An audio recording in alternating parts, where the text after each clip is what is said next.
Beni unutma.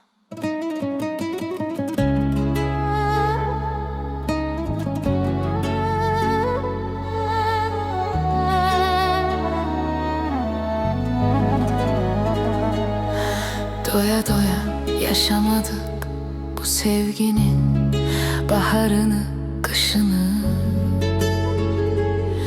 Ayakların bir sayar sakit sakit yeridiğin küçelerin taşını. Yana sardan salkım salkım yola düşen çiçeklerin kokusu. Korkuram ki bir anlığa karıştırar başını.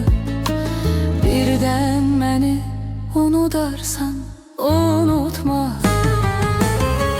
Birden çıkar qabağına hansısa dost tanışım. Qorxuram ki lap gözücü olsa belə toxunarsa gözlerine baxışım. İlmə ilmə qopub gedər gözlerini. Mən saldığım naxışı birdən məni unutarsan unutma. Birdən olar sənə qəfil zəng gələr.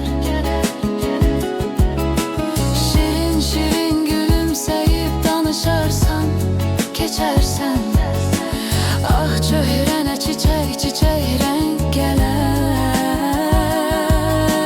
Birdən məni unutarsan unutma.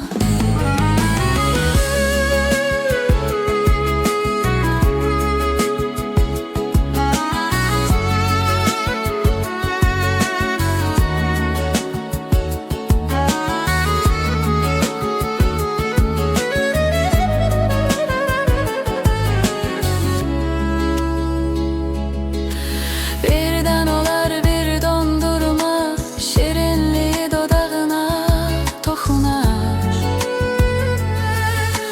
Bir çiyələk kızartısı dişlerine sığınar. Bircə üzüm giləsi də boğazından keçəndə, sütlü qəhvə içəndə dadı səni məst eyləyər bilməzsən.